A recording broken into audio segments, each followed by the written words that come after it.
My name is Daniel, I'm 34, and for 3 years I believed I was marrying the woman of my life. 3 years of building something real, or so I thought.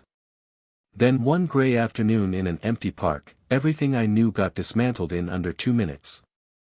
A woman named Chloe, someone I barely knew, handed me her phone without a word. What was on it? Photos from a bachelorette party. My fiancée kissing a shirtless stranger. Her hands in his hair. His hand under her dress. And a sworn statement confirming she never came home that night. 3 weeks before the wedding. That's all it took for the whole thing to collapse. But here's what haunts me most, Chloe knew. She'd known for days, and when I found her outside the courthouse, coffee in hand, scarf loose around her neck, she looked completely calm. Like she'd been quietly waiting for the truth to catch up. Before we get into this, please take a moment to like and subscribe. But only if this story truly resonates with you. And drop your location and local time in the comments. I want to know where you are right now. We were 3 weeks out with Vanessa. Dress fittings done, venue booked, menu finalized. Her Pinterest board had been rated for every last flower arrangement and table setting. I just paid the final invoice on the live band. Vanessa said she wanted a classy, upscale vibe for the reception, but still wanted to rage, whatever the hell that meant. Her name was already on my health insurance. We were discussing kids' names. Logan if it's a boy. Emma if it's a girl. My life was locked in until I got a message that detonated the whole thing. It came from Chloe. Don't marry her. I stared at my phone. 3 words, no punctuation, no context. Chloe and I weren't exactly close. She was Vanessa's old friend from undergrad. The kind of girl who knew where everyone's skeletons were buried. We'd shared a few drinks over the years at barbecues and game nights. She always struck me as sharp, sarcastic, a little too blunt for Vanessa's taste. I wrote back, "What's this about?" She replied almost instantly, not over text. "Meet me. Today, Old Pine Park, 3:00 p.m., no emojis, no small talk." I showed up 20 minutes early. The park was mostly empty, gray sky, wind stirring dry leaves across the benches. I sat in silence, watching squirrels fight over nothing. Feeling like the joke was already on me, she walked up in jeans and a dark hoodie. No makeup, no bull crap, she spotted me before I reached the bench. "Hey," she said. Nothing else. No smile, no small talk, just that one word. Level, unreadable. "Hey," I replied. She walked up in jeans and a dark hoodie. No makeup, no bull crap. She didn't sit, just pulled out her phone, thumbed something, then handed it to me. No explanation, just the glow of the screen between us. It was a photo. Vanessa, my Vanessa, wearing a white sash that said bride-to-be, sitting on a couch in some club. Her mouth was locked with a shirtless man in a cop hat. Her hands were in his hair. His hand was under her dress. You could see her left thigh and part of her underwear. I blinked. "This was the bachelorette party 2 days ago," Chloe said. Her voice was flat, like she was done sugar-coating anything. Chloe swiped. Next photo. Vanessa grinding on the guy's lap, head thrown back, eyes closed. Third photo. Vanessa laughing with a bottle in one hand and her heel in the other. Her lipstick was smeared. Her eyes weren't even focused. "She left with him," Chloe said. I didn't respond, just stared at the image like it might rearrange itself into something forgivable. Vanessa had been the one who insisted we do the bachelor and bachelorette parties early. Said she didn't want to look bloated or hungover at the wedding. "Give me time to detox and glow," she joked. I remembered laughing. I remember thinking how thoughtful that sounded. It felt pathetic now. I handed the phone back, breathing slow through my nose. My jaw was locked. Every muscle in my face felt like it belonged to someone else. She told the girls not to say anything to you, Chloe added quietly. Said it was her last night as a free woman. Said she earned it. There was no drama in her voice, just resignation, like she'd already burned through her anger before she even sent the message that brought me here. Why are you telling me this? I asked. She didn't blink. Because you deserve to know what you're marrying into. I stared past her, past the park, into nothing. I nodded once. That was it. No rage, no questions, just the slow, settling silence of something snapping deep inside you. I went home without a word. Vanessa was working late. I didn't wait up. I packed. Not everything, just the things that mattered. Laptop, passport, some clothes. Left the engagement photos stuck on the fridge like a joke. Took the hard drive from my PC. Left the rest. By the time she got home, I was already gone. I didn't block her number. I wanted to see her scramble. The first day was texts. Where are you? Everything okay? I'm getting worried. Second day, more aggressive. You're scaring me. If this is some kind of cold feet thing, at least call me, please. I said nothing. On the third day, I cracked, turned my phone back on at a motel 2 towns over. It rang within 10 minutes. Finally, she breathed. Her voice was shaky. Where are you? What the hell is going on? You know well what's going on. Long pause. I could hear her breathing. I saw the pictures. Silence. You left with nightclub dancer. That's not what it looks like. Stop. Just stop. I know what I saw. I didn't sleep with him. You think I'm stupid? I was drunk. It was a mistake one night. That's it. And you didn't plan on telling me, right? You were just going to walk down the aisle, lie through your vows, and play house like nothing happened. I didn't mean for it to go that far, but it did. Her voice cracked. Please, let me explain. Not like this. Let's talk face to face. I got nothing to say. I hung up. She called 20 more times. I let it ring. Then came the voicemails.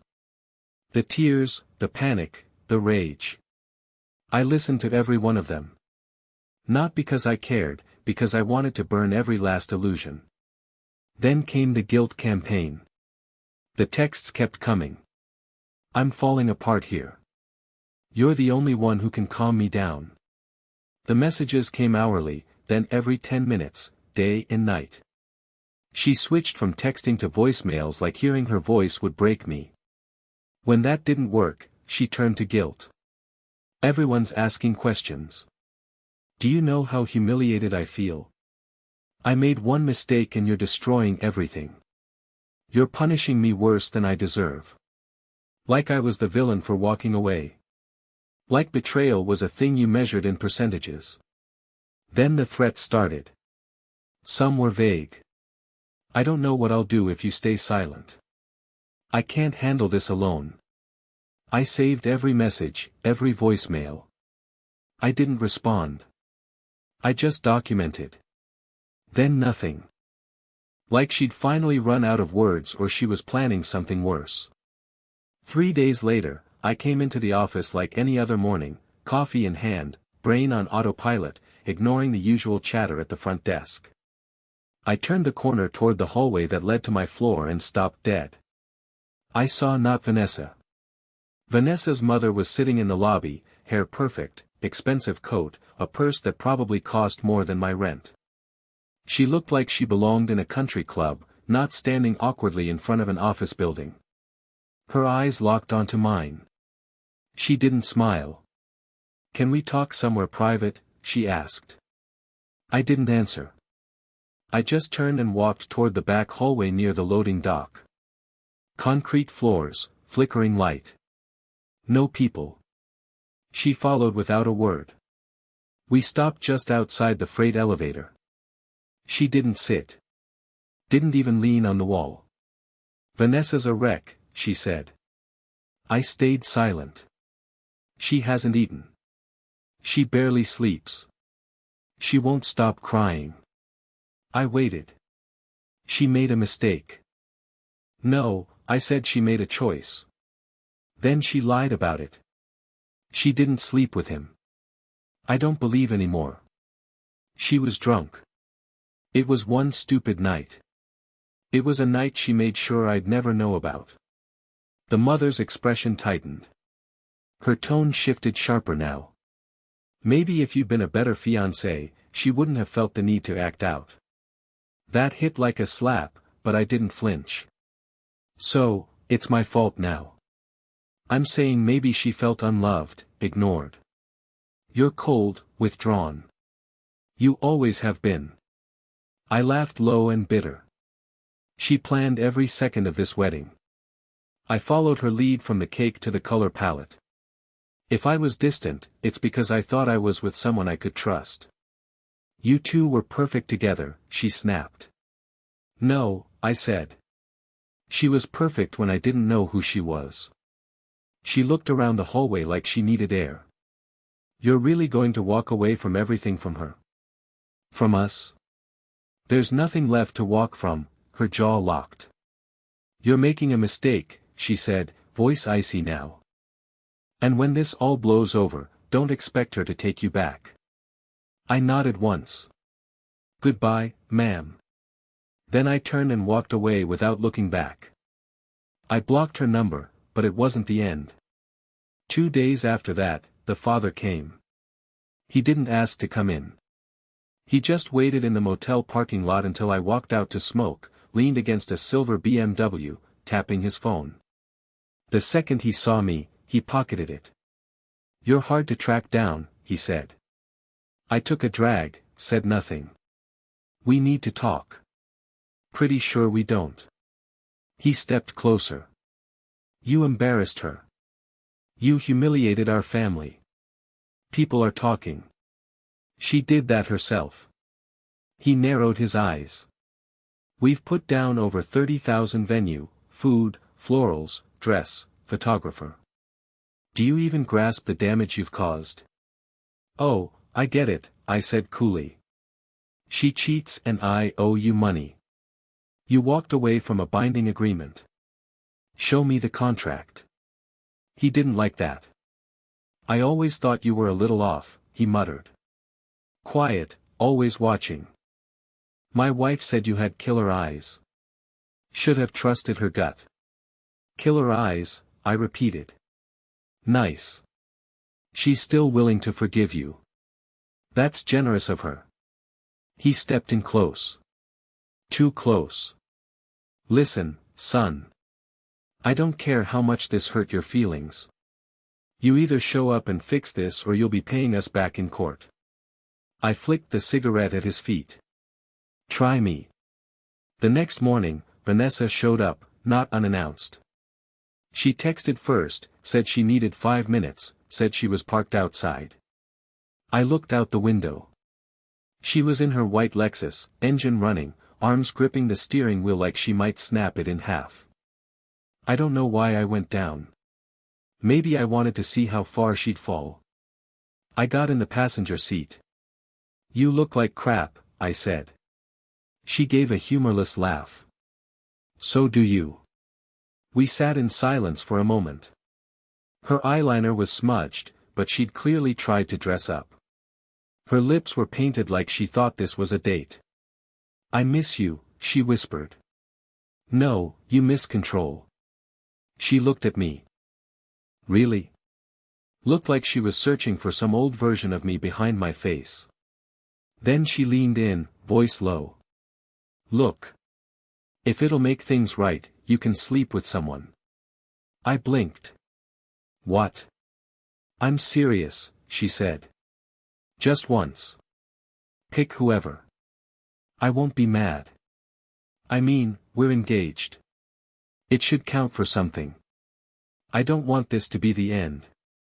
You think this is about revenge? I think it's about balance, she said carefully. You deserve something, too. After what happened, I stared at her. No emotion in my face, just stillness. You think letting me sleep with someone else erases what you did? I think it's a gesture. No, I said, it's pathetic. Her face twisted. I'm trying. Okay. I'm doing everything I can. To fix your image, I cut in. Not your character. Don't do that, she snapped. Don't sit there all holier than thou, like you haven't ever. I never cheated on you. You're acting like I'm a criminal. No, I said, leaning closer. I'm acting like a man who saw his fiancée tongue wrestling a dancer in front of her friends and then trying to buy him off with permission to screw around. That's not love. That's damage. Something in her cracked. She hit me not hard. Just a quick slap to my shoulder, then another open palm to the chest. I hate you, she yelled. She shoved me hard enough to rock me against the door.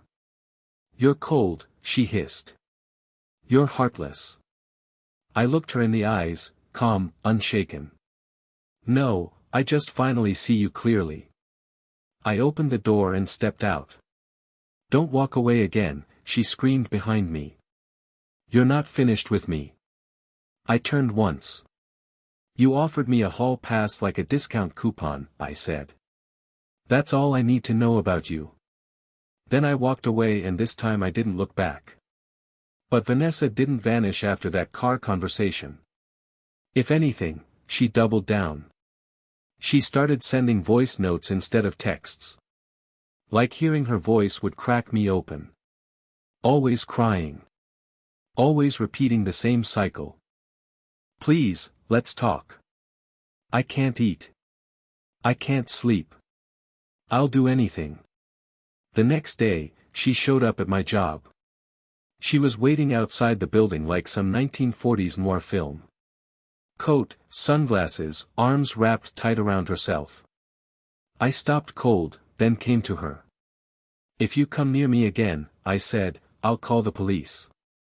Her jaw dropped. You'd really do that to me? Try me. I turned and walked straight inside. She stayed planted on the sidewalk watching.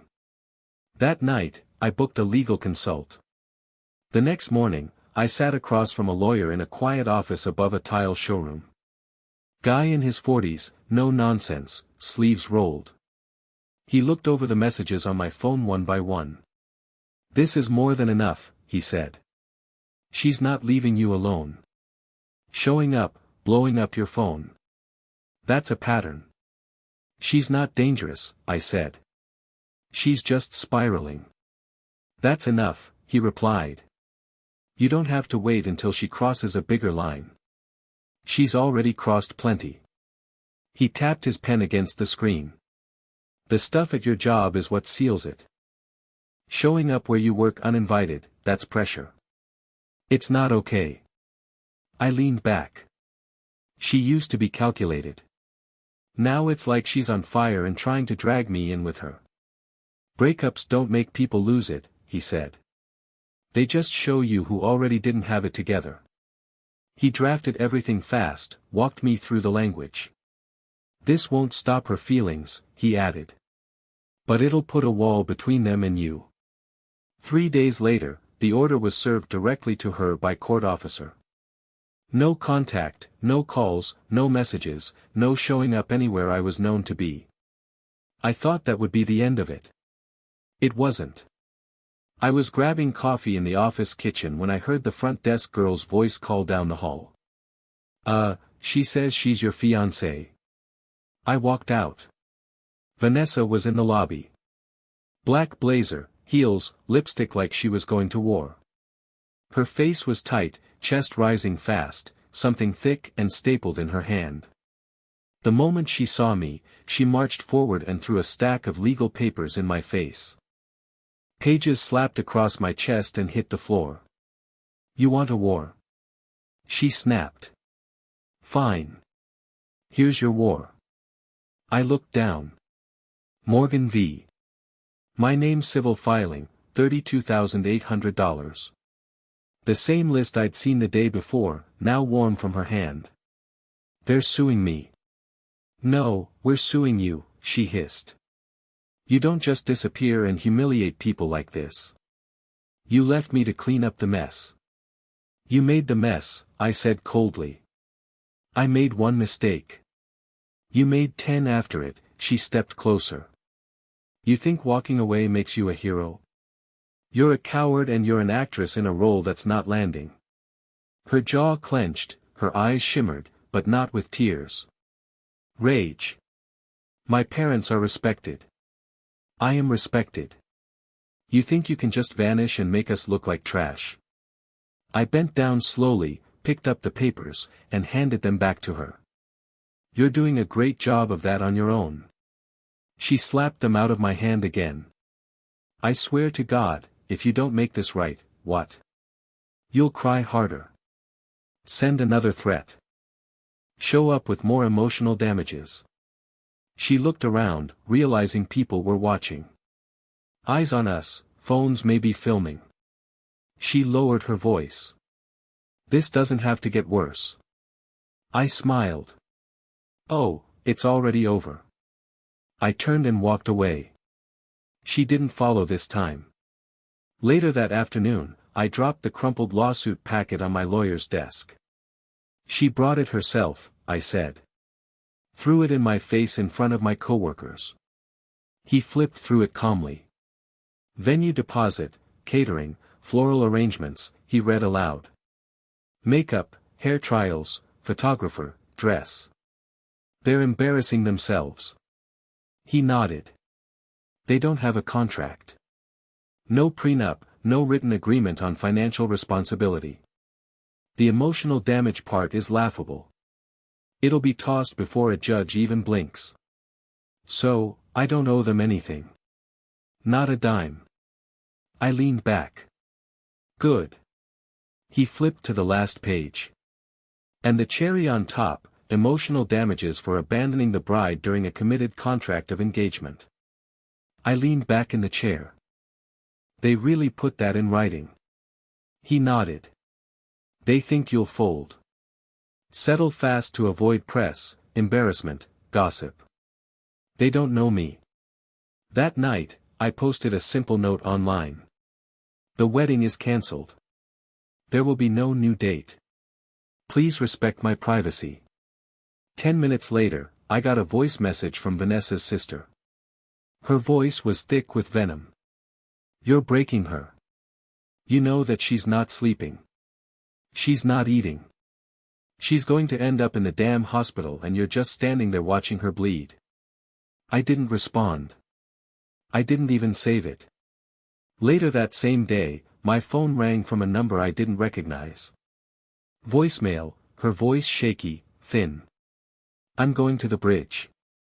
If you don't come, it's on you. I drove like a man possessed. Heart steady. Not out of fear for her life, but because if she really pulled this stunt, there had to be a line in the sand. Once and for all. It was raining when I got there. Cold, needling rain that stung your face. She was standing at the rail, arms spread, soaked to the bone in that dumb white trench coat she used to love. Don't! I yelled, jogging up. She turned slowly. Mascara washed down her cheeks, strands of wet hair plastered to her neck. Her smile was soft. Too soft. I knew you'd come. You don't scare me, I said. I scare myself, she whispered. I stepped closer, hands in pockets. Calm. No panic. Not this time. You don't want to jump, Vanessa. She tilted her head. How do you know? Because you wore makeup. She blinked. Her lips parted. What? If this was real, you wouldn't care how you looked. You're here because you want me to come running, cry, beg, hold you. Silence. You don't want to die. I said you want to win. I want you to see what you're doing to me. No, I said. I want you to see what you did to us. You could forgive me, she said, voice shaking. People get over worse. I'm not people, she took a deep breath. Please, just don't leave me like this. You already left me, I said. You betrayed me. You lied. You made everyone lie for you. That's who you are. She slapped me hard. Rain dripping off her fingers. I didn't move. I turned. This time, I didn't look back. She didn't jump. The courtroom wasn't packed, but the tension made it feel suffocating. Her parents sat at the plaintiff's table, stiff and polished. Her mother in pearls and posture. Her father in a tailored suit with a smug look that didn't last long. Vanessa wasn't there. Of course, she wasn't. She had them fight her battles while she stayed hidden. The hearing moved fast at first. Her parents' lawyer stood and recited their claim like a script. My clients invested substantial resources toward a formal union that was abruptly abandoned by the defendant. This caused not only financial loss, but emotional distress, my lawyer stood. Your Honor, permission to respond directly? The judge nodded. Go ahead. He walked forward, calm, controlled. Let's talk about why this wedding didn't happen, he began. Not in theory, in detail. He dropped a binder of printed texts and screenshots onto the table with a solid thud. These are messages exchanged between Miss Vanessa Morgan and her friends days before and after the bachelorette party. He reached into his case and pulled out a sealed plastic evidence bag. Inside it a delicate pair of white lace underwear sealed and labeled. The judge blinked. The gallery murmured. These were recovered from a man named Marcus Bell. My lawyer continued. He was the performer at Miss Morgan's bachelorette event. He left the city shortly after but was recently contacted and interviewed. My lawyer turned a page in the binder. He provided a sworn statement. It confirms that Miss Morgan left the venue with him that night, spent the night at his apartment, and left these behind. Gasps. Audible gasps. The judge leaned forward, adjusting his glasses. You're saying this came directly from the individual involved? Yes, Your Honor. He also stated that Miss Morgan told him, and I quote, "It's my last night as a free woman. Might as well enjoy it." Her mother let out a faint embarrassed sound. Her father's hand clenched on the table. Is the plaintiff disputing any of this? The judge asked, voice sharp. Their attorney stammered. Your Honor, my clients were unaware of these developments. That's your defense? The judge snapped. Unaware. He lifted the plastic bag in 2 fingers, clearly disgusted. This is not how a bride prepares for a marriage. This is not emotional injury. This is a cover-up. He turned his gaze on her parents. You're lucky I'm only dismissing the case. He nodded at me. This man doesn't owe you $1, and your daughter owes him the truth. He paused, then added cold and clear. Maybe what she really needs is a mirror. He slammed the gavel. Case dismissed with prejudice. They left fast. Her father marched ahead like a man trying to outrun humiliation. Her mother followed, heels clicking behind him, gripping the dismissed court papers in her manicured hand. But just as they passed through the courthouse hallway, her mother snapped. This is your fault. She hissed at her husband. Loud, sharp. No more pretending. He spun around to face her. Excuse me. You were the one who let her grow up thinking she could lie her way out of anything. Oh, don't you start with that, he growled. You're the one who covered for her every time she screwed up. I didn't cover for her. I protected her. Someone had to because you were too busy golfing to be a father. The argument exploded in the open hallway, echoing off the marble walls. A clerk froze behind the desk. A pair of law students stopped mid-step. People were watching now. She humiliated us. Her mother barked. She disgraced this family. Her father cut her off, pointing toward me. He didn't disgrace us. She did. She turned toward me, eyes burning, finger outstretched like she was delivering a verdict of her own. This is what you wanted, isn't it? To ruin her, to make us a circus. I didn't move.